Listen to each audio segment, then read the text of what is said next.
Good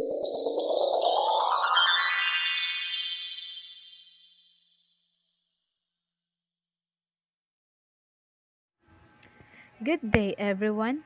My name is Mary Charm Tasan Alugbati, a third-year student of Visayas State University, Villaba Campus, taking up Bachelor of Secondary Education, major in Science, residing at Barangay San Vicente, Matag Oblate, who dreamed to become a future educator someday. Today, I will tell you my admiration for teachers' dignity as a noble profession. But before that, let me ask you a question first. Who inspired you to become a teacher?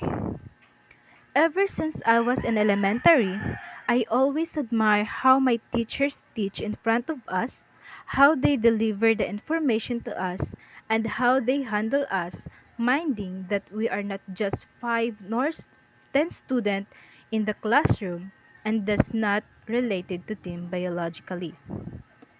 When I was a child, one of my biggest dreams is to become a professional teacher where I can share my knowledge to the young ones. Being a teacher is more than a job. It is a calling, a mission, and truly a noble profession. Teachers do not just share knowledge, they shape character, inspire dreams, and build the future of one student at a time. Teacher makes other profession possible.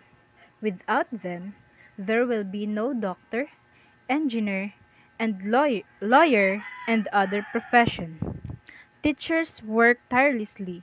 They work often beyond school hours with patience, compassion, and love.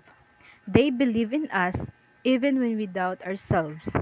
They push us to do better, to think deeper, and to become not just smarter, but wiser and kinder. The reason why I admire teachers' dignity as a noble profession is they shape the future of young ones. Teachers don't just teach lessons, they also mold the minds of the students, build their character, and prepare them to become more responsible, disciplined, and thoughtful members of the society. I want to become a teacher to make difference.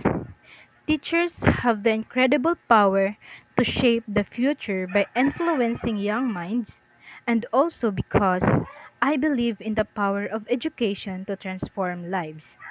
For many students, school is more than just a place to learn facts. It is a space where they feel safe, supported, and seen. I want to create a classroom where all students feel welcome, valued, and encouraged to reach their full potential. I want to be that one adult who listens and supports and believes in them. As a future educator, it is my responsibility to lift them up when they feel down, and I will keep myself going. Being prepared and ready are the key factor to make the learning more effective and meaningful. This will lead to a better development of the students and the teacher.